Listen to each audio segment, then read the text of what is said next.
All right, everyone, welcome to the Startempire Wire Founders Podcast. My name is Various Smith, and I am today with Gray Cash from Cash Electronics.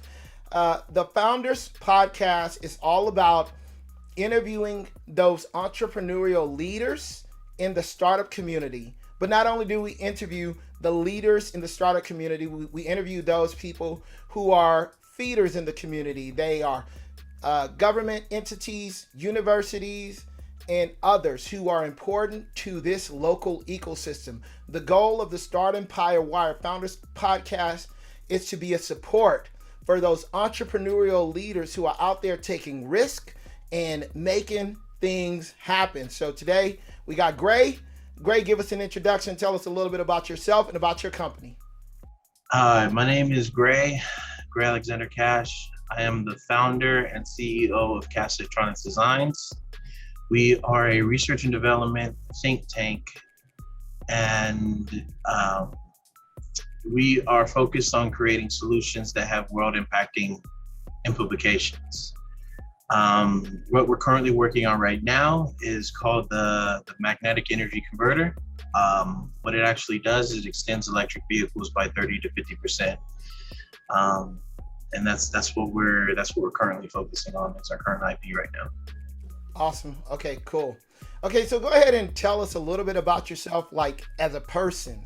Like, where did you grow up, and what led you to the place where you are, where you wanted to become an entrepreneur and create a startup or whatever business your startup is in. Create that right now. Okay. Well, a little bit about me. C student. I'm a C student. I only really excel at things I really like.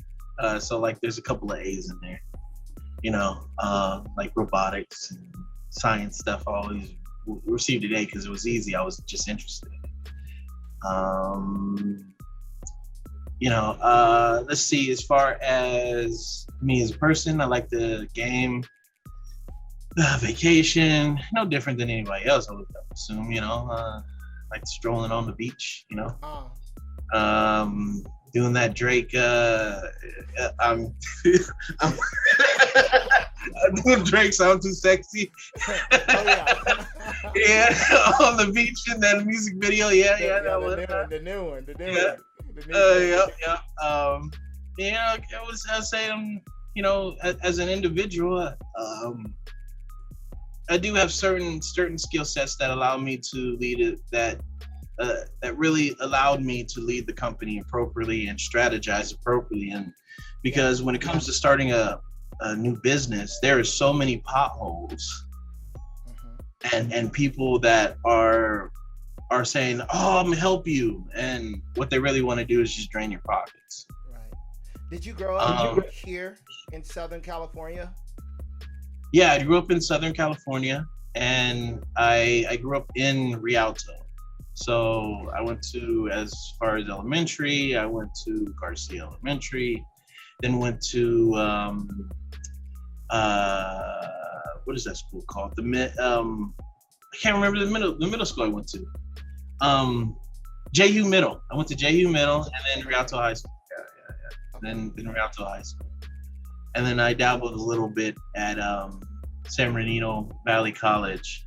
And then I didn't learn the trade that I'm into now. Of course, I've been, truck driver and bodyguard and, security guard, name it, even person taking the ticket at the movie theater, Nice, yeah. Lifeguard at a water park, bounced around and really trying to figure out what the heck I wanted to do with my life. And like I said, let me get back to what I said originally. I didn't get into machining, learning how to make things with CNCs and lathes and mills until I had just came back from truck driving of June, and then I got into the class I believe of January of 2014. Okay. So I took that 6 months education learning how to make things, and long story short, I came up with an idea, and because I learned how to make things with the classes, and learning how to blueprint, learning how to soft engineer, I'd call it, a soft introduction to engineering. I created a device that I believe can change transportation as we know. That's pretty big. So that kind of leads us into, the introduction and the origin of your startup, and give us a little bit more detail. Tell us about, Okay. what was the spark that caused the idea, that caused your startup, and what about the unique circumstances around it caused it to come about?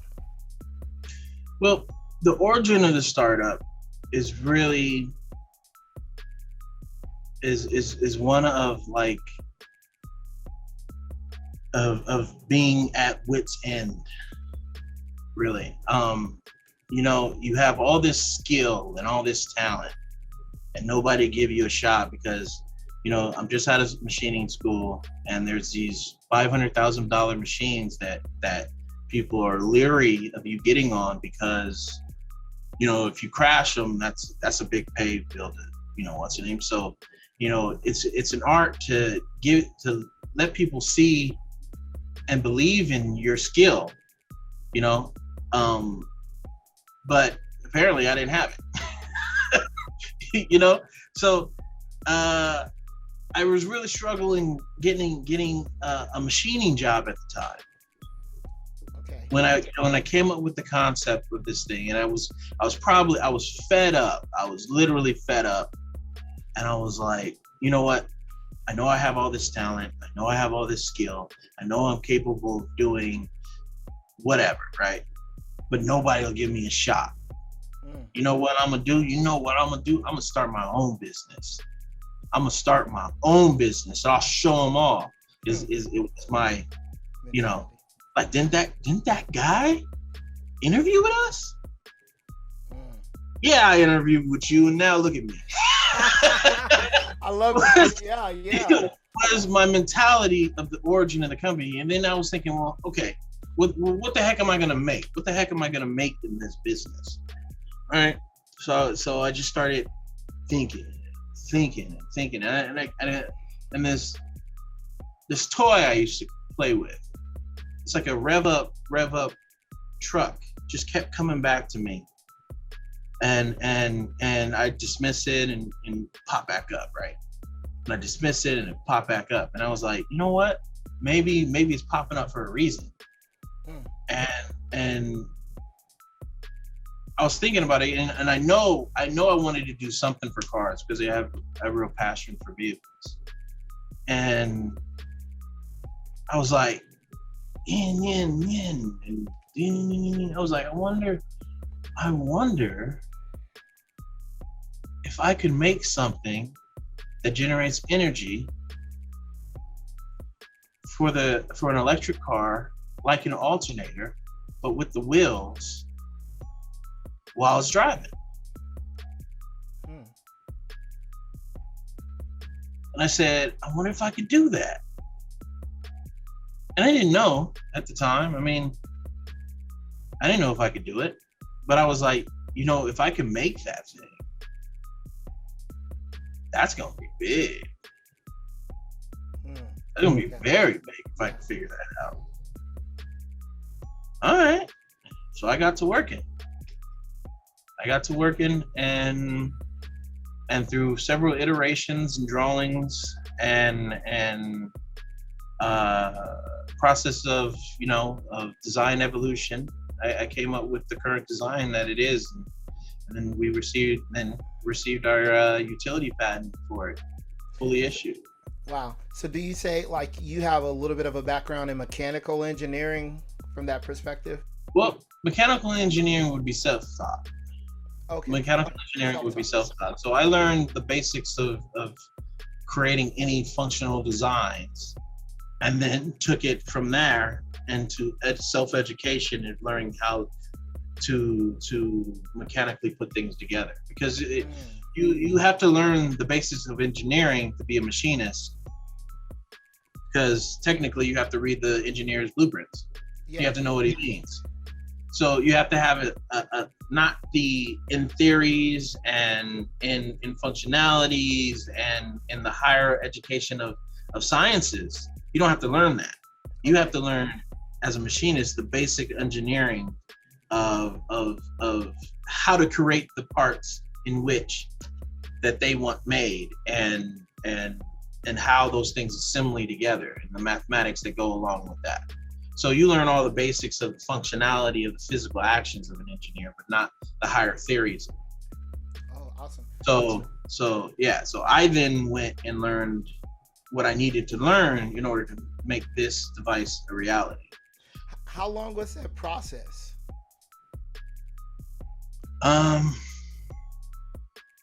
It was the process itself to get from something that was conceptual idea. I would say it took about 4 years. 4 years of really thinking about it, really moving things around, and that's not going to work there, and that part, I know we wanted to do that, but that's not going to work, and really figuring it out until you're like, oh, this thing is running. Right? This thing is running now. I'm not having any clashing issues. I mean, this thing can go left, right, up and down, or with the wheels. This thing could do everything that I needed to do, and it would still function. So I was like, okay, I think I'm at a functional point where I could patent this bad boy. So that's you took your original concept, this idea that you had, and you went and educated yourself within the University of the Internet in some way, I would say, maybe.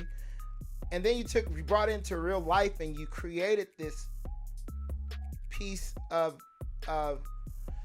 you created this intellectual property that you have currently, and made sure it was functional, and then you went and patented it.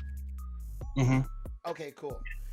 So at this point, okay, you've got the IP, you've got the patents, and you're now on the road to what's the next step? Well, the next step is getting a physical location. Okay. Physical location that we can set up the machines in. Okay. We currently have a small office, but that's not what we need exactly. Physical location for we can get the CNCs, open up our machine shop, start bringing in a little bit of revenue for the company. Okay. Looking at our government grants, going after our government grants, and going after crowdfunding. Oh, okay. Let's reel it back a little bit, because I kind of set the question up to go in that direction, unfortunately. But I want to know first. Let's get to the definition. Let's dig in deep and talk about your actual startup and what are the needs that it meets. So let's go into actually, because we skated around it and how you learned it and all this stuff, but let's talk about, okay, what's the applications of what you're doing and the needs that it meets, and are there any other people out there who are doing similar things that you noticed? Or well, I mean, let me address competition. Okay. Competition. Everyone is trying to solve the better battery and the better, more efficient vehicle. Everyone's trying to solve that right now. Okay. So in different ways, because there's different ways to do it. Battery-related technology. Yes. Yeah. So there's some in battery-related technologies, which the beautiful about our technology is always, no matter what they do with the battery, it's always complementary to the battery. Correct. Okay. So what you've built, the core of what you have, tell us about that. So the core of what we have is so the device itself, yes, does not create energy. Okay. And its name is called the magnetic energy converter. So what it does is it takes the mechanical force of the wheel, Yes. and then transfers that into a hydroelectric force. So then the hydro force goes into an actual turbine. So what the mechanical energy converter actually does in itself is just transfer that energy into, in a very efficient way. So you still get the maximum output of the car. You still, let's say if you needed 1 kilowatt of energy or 1 joule of energy to travel a mile, right? You would still get that full mile, but then get a 30% return if there was only one device, a 30% return to the battery. Okay. Of that, okay. And so you go slightly further, 30% further on that 1 joule of energy, because we returned that energy back to the battery. Back to the battery. Oh, yeah. Okay. That's super valuable.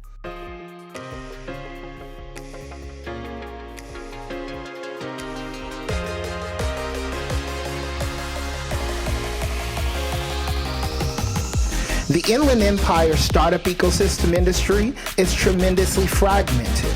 A few top-tier hubs, San Francisco, Los Angeles, and San Diego, are well covered by media, events, and data platforms. Finding reliable information relevant to startups or the tech industry in the Inland Empire is extremely difficult. As a result, startups can't scale fast enough. Investors are having a hard time finding the right deals, and corporates can't find the right companies to partner with for their innovation activities. Startempire Wire, the leading Inland Empire startup publication, is providing the Inland Empire startup ecosystem with the most accurate, engaging business and financial data, events, and news.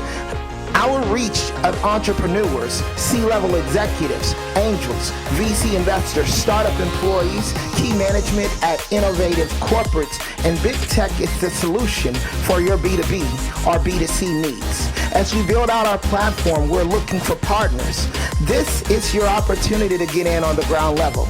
If you're looking to align yourself with the local and growing startup and tech ecosystem of the Inland Empire, we have created the platform to get your name noticed and the opportunity for you to grow the recognition of your brand. Contact us today for availability and pricing options. We look forward to our partnership with you.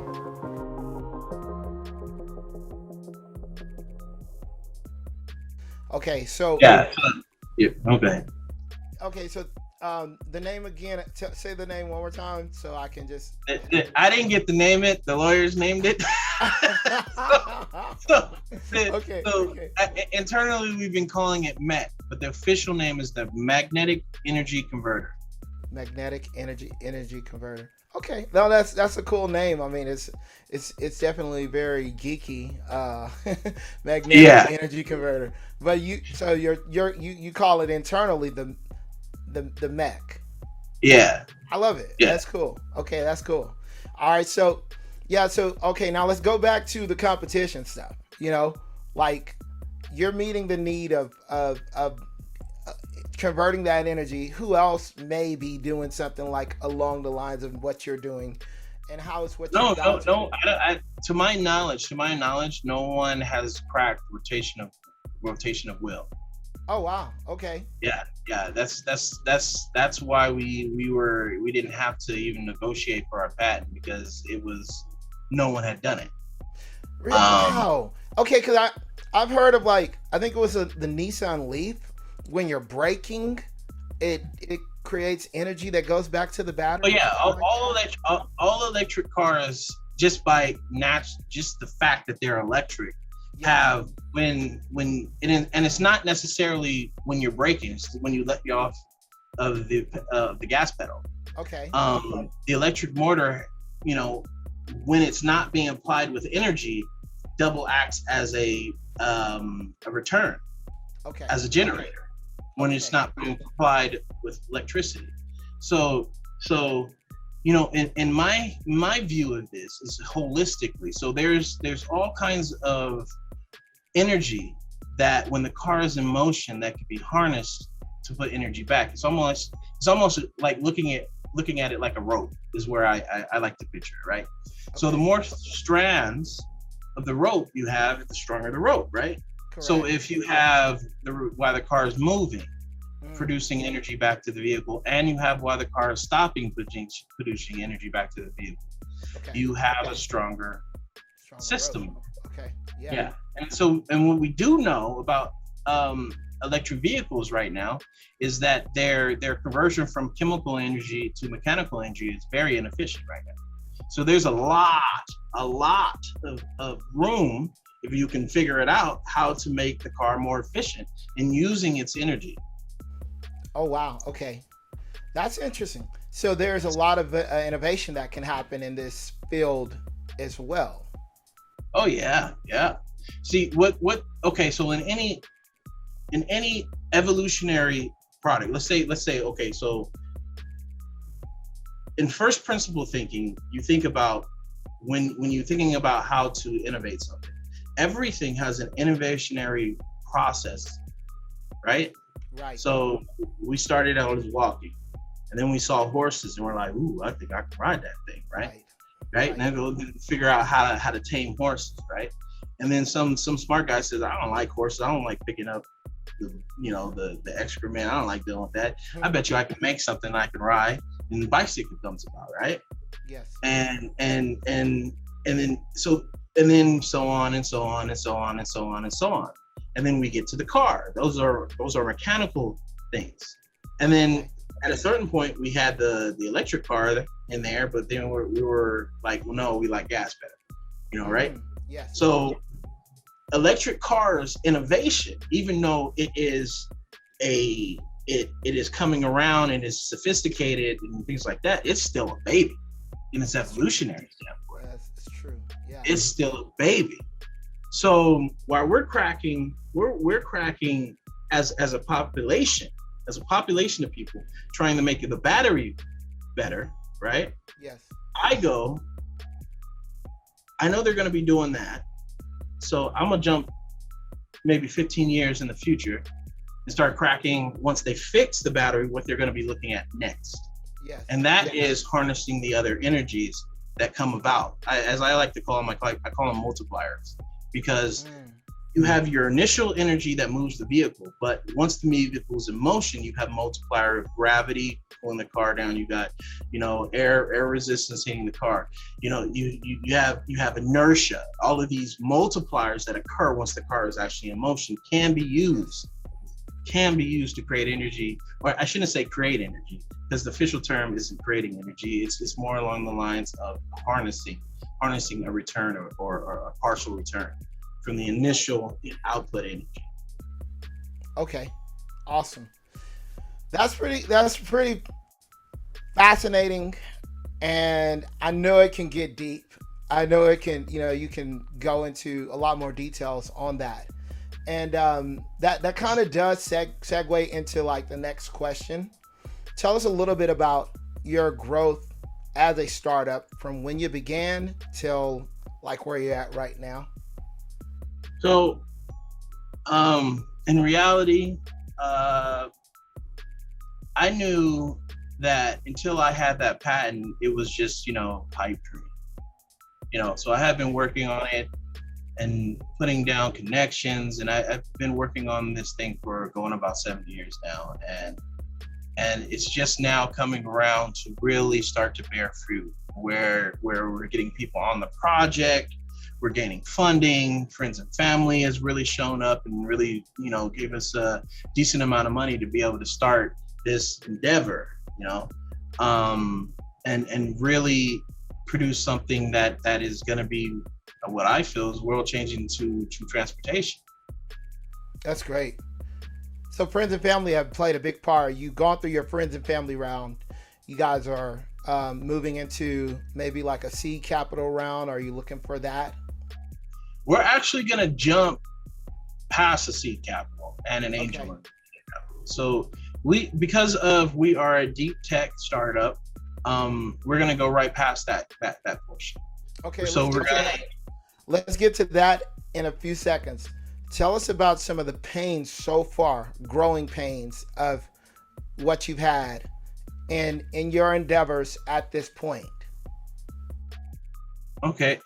Well, I've had a couple of. Where do I start, man? Where do This you is gonna be start? the longest segment. I'll try to condense it. As much as possible, yeah. Some of Okay, the I'll try growing to pains. condense. Okay, so the growing pains. Here I'll start with this.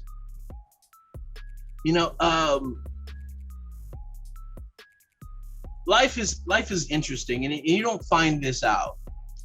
I listened to an individual named Dr. Peterson, and he brought something out that I find to be very interesting about life and who you are as a person. All of your potential and what you're capable of is locked until you need it. All of everything that your ancestors have been is locked until you need it. So you don't actually really understand of what you're capable of until you start taking that fool's journey. Yeah. Wait, is it the fool's journey? I thought it was a hero's journey. No, man, it's the fool's journey, man. The fool prefers the master. Okay. Yeah, no, yeah, I've heard it. I've always heard it referred to as like the hero's journey. The way that some people put it, it's like a story writing concept. And I know Jordan B. Peterson talks a little bit about that. But no, I hear what you're saying. No. So you started the fool and you ended the master. The fool, man. He is the master. I get it. Because when you think about this, okay, think about it. Think about it from conceptual. Okay, you start out. Remember, I didn't have money. How the hell am I gonna get any of this money? That money you need to start this business, much less how I haven't been able to make that kind of money prior to that. Yes. That's so think about it from a conceptual standpoint. That's not a hero. That's a fool. No, I get what you're saying. Like, how the heck you gonna do it? How the heck you gonna do it? I don't know how I'm gonna do it. Like, okay, let me ask you this. Day one, I got this great idea. I'm gonna build this business. It's gonna go across the world. I'm probably gonna be a billionaire. And you go, well, how are you gonna do it? I don't know. Oh, absolutely, yeah. You don't know at the beginning, absolutely. And so you're saying that's how your journey has been on this. Absolutely. Because you weren't involved in this industry at all in the beginning, right? No, not at all. I didn't know how to start a business. Never ran a business before. No higher education, nothing to prepare me for what I was going to endeavor and walk into. I was literally put blinders on and just started walking. And as I call them, haymakers. You run into and it was another businessman that told me these terms, as far as they call them tests of fortitude. Everybody who's walking towards their greater goal in life will experience tests of fortitude to prove that you deserve what you're walking towards. Right. That makes sense. And so I've come up with like these terms of like sacrifices the currency to move between economic ladders.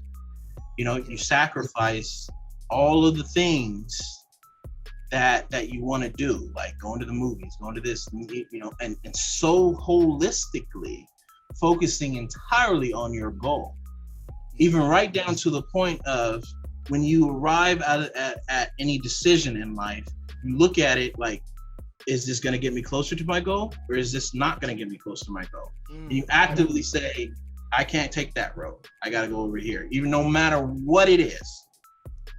Yes. I like that.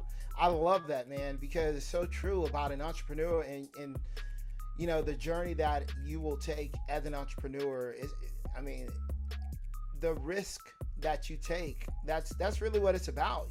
Venture capital is all about, risk taking as well. People who are funding startups and the entrepreneurs are out there taking risk. And in the Lean Startup. You ever heard of that book? I think I may have mentioned it in one of our previous conversations. It's a book called The Lean Startup. And I have it. I haven't read it yet though. I have it. I do have it. Yeah, he talks about, the definition of a startup, and usually you're out trying to make an idea happen, and this is not the exact words, but it's similar to this. You're trying to bring an idea into existence in the midst of great uncertainty. Absolutely. Absolutely. I would agree with that statement, because there were so many times when I was before the patent, I was like, somebody has this already, man.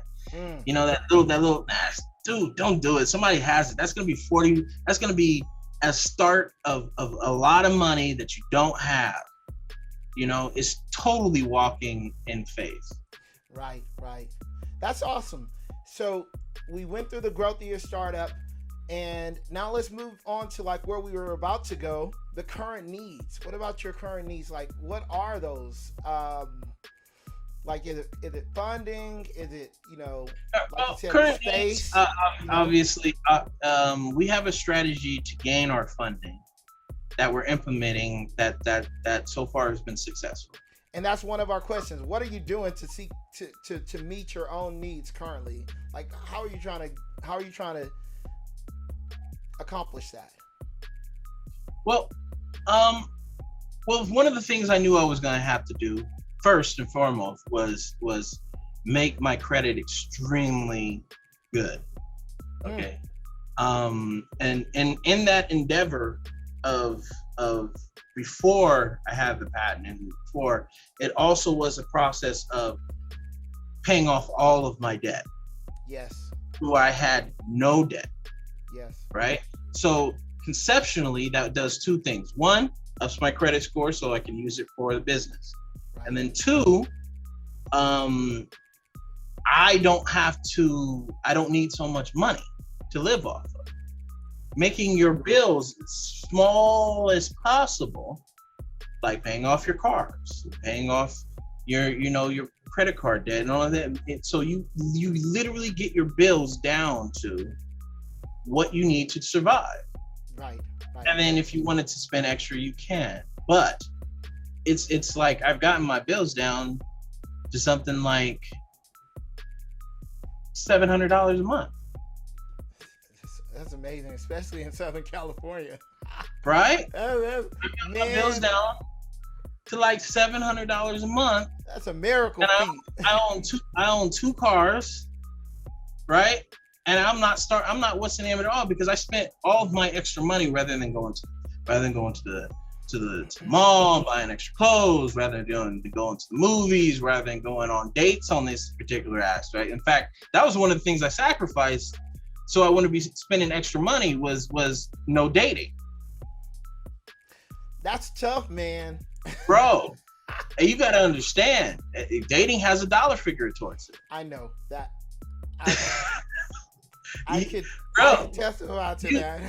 You got to understand, this was the most important thing that I could possibly be doing with my life. And what was I willing to give up to get it done? And that's the attitude as an entrepreneur you should have. I believe that, it separates those who will succeed from those who won't succeed. Is what amount of risk are you willing to take? And as you mentioned earlier, what level of sacrifice are you willing to make? What amount of risk are you willing to take? What level of sacrifice are you willing to make? And it's powerful, man. It's powerful. Question.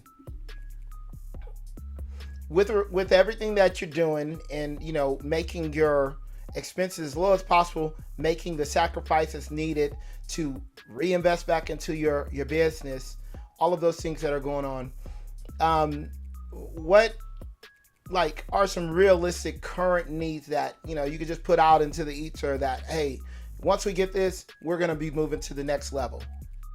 Okay, so the company needs about $3 million to bring the not the mechanical energy converter to reality, but the actual vehicle that will be utilizing mechanical energy converter to reality.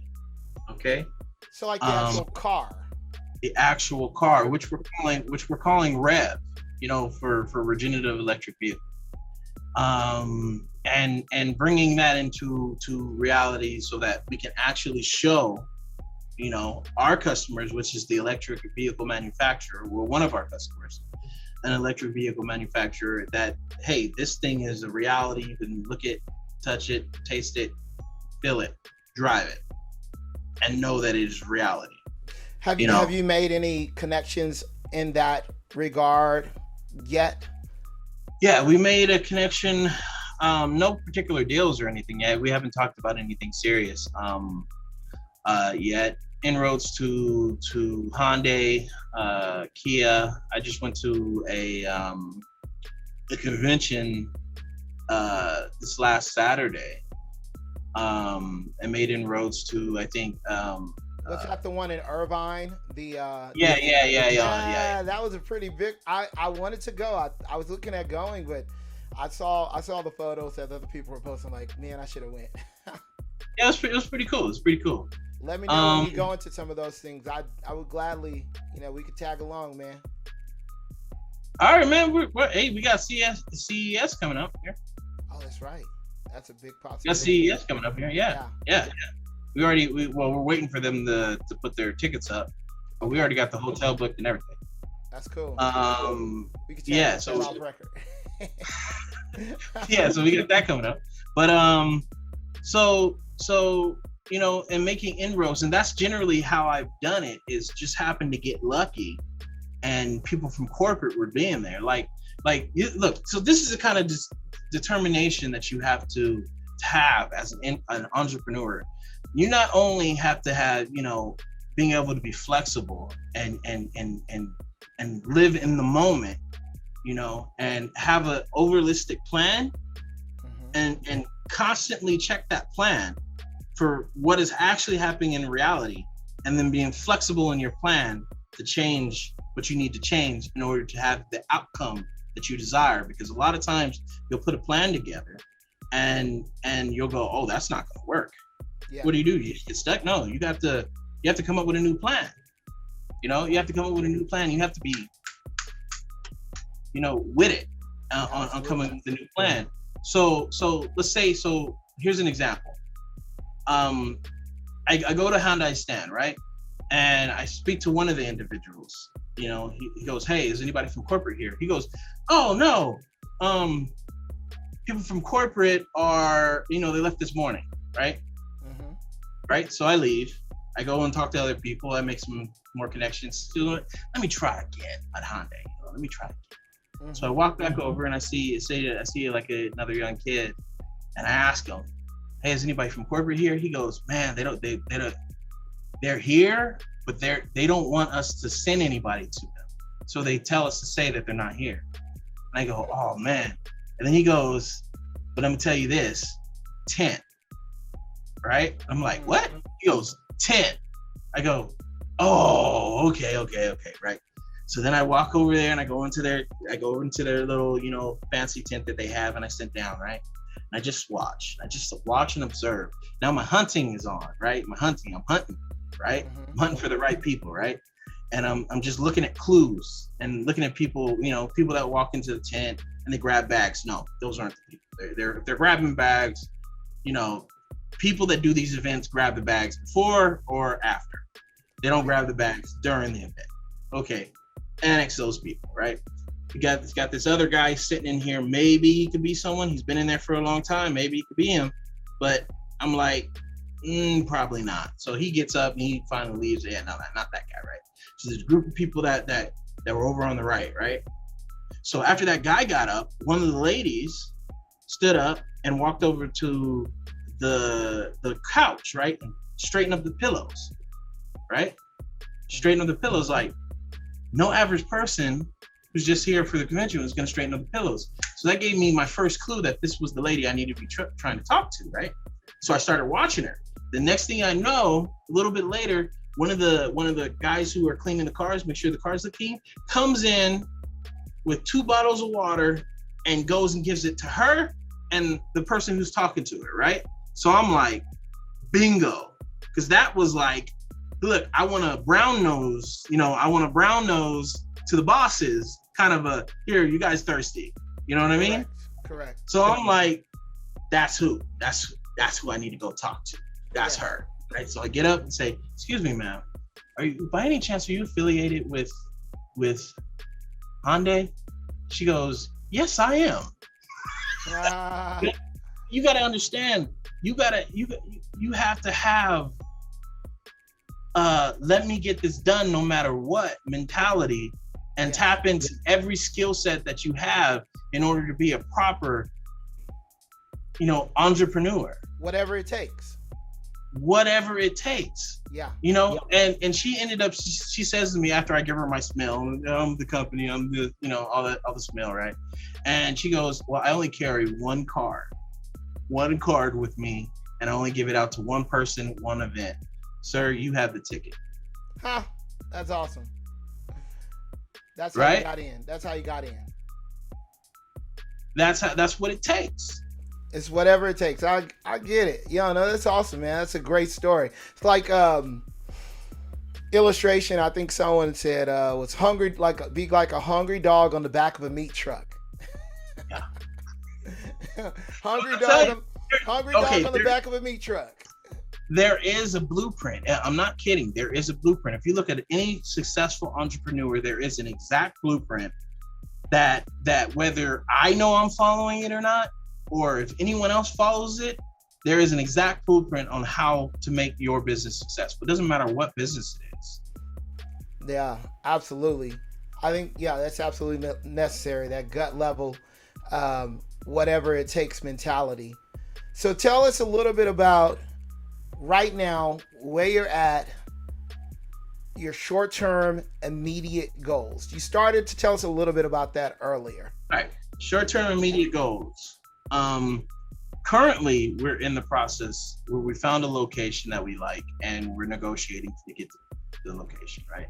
This is so we could put up our machines like the lathes, mills, CNCs, the 5-axis, 3-axis machines, right? Not only to make the parts we need for the magnetic energy converter and the vehicle, but also in the short term, shut up the machine shop to start bringing in revenue for business, right?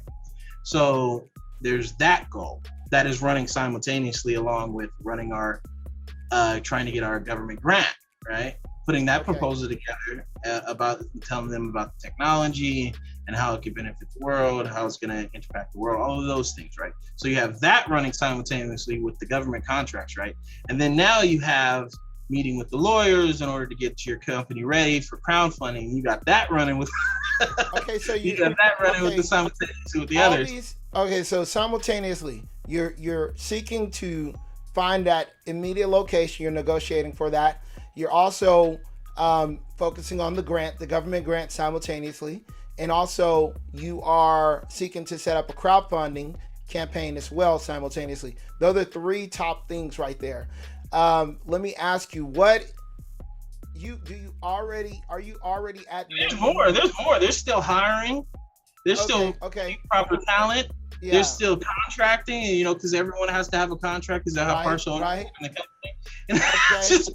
Dude, I'm juggling a lot, my man. Right. And the question I was kind of leading to is like, are you at minimum viable product yet?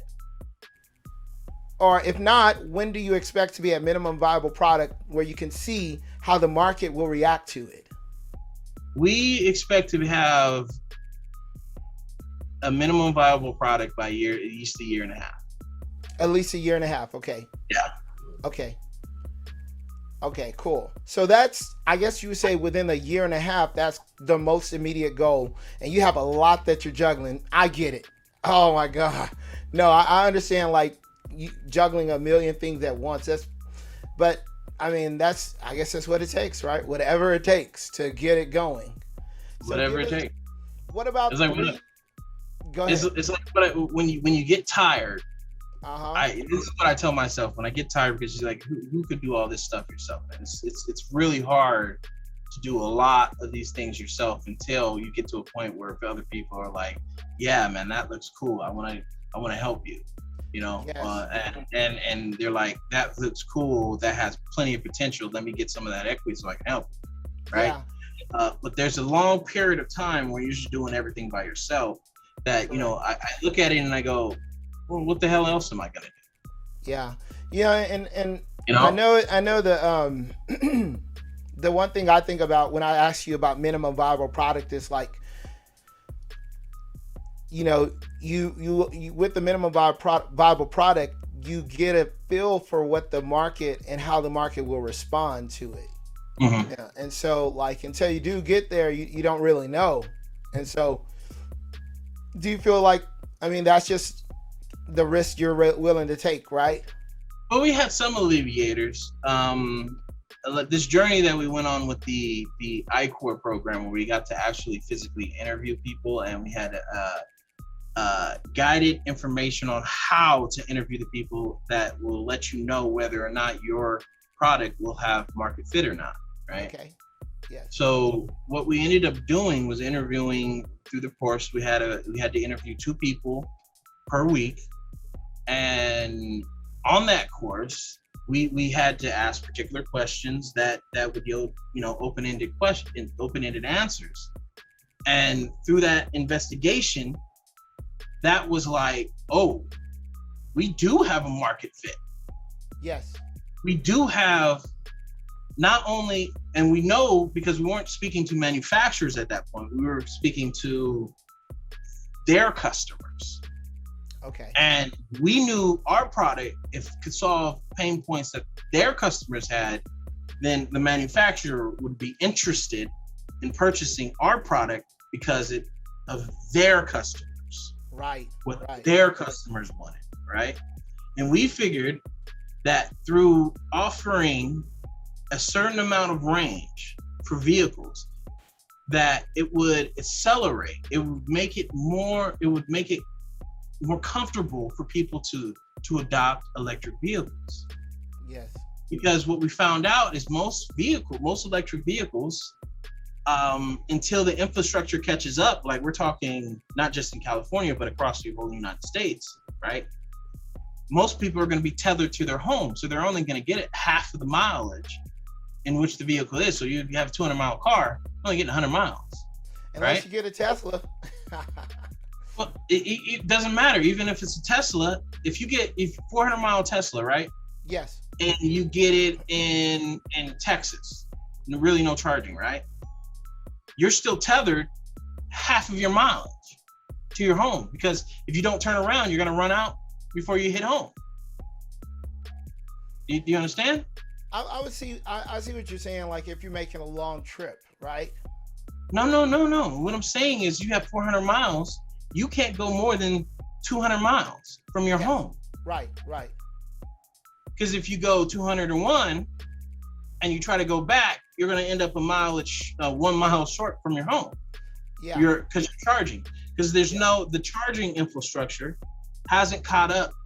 It's not as large. The amount of where you can get the car. I haven't checked into like Tesla's charging network. At one point, I was following everything that Tesla was doing because I am a big Tesla fan, and I will have myself a Roadster one of these days. I plan to have a Roadster. Mm-hmm. But there, from one of the things that I know is that Tesla does have a pretty extensive charging network. Yeah.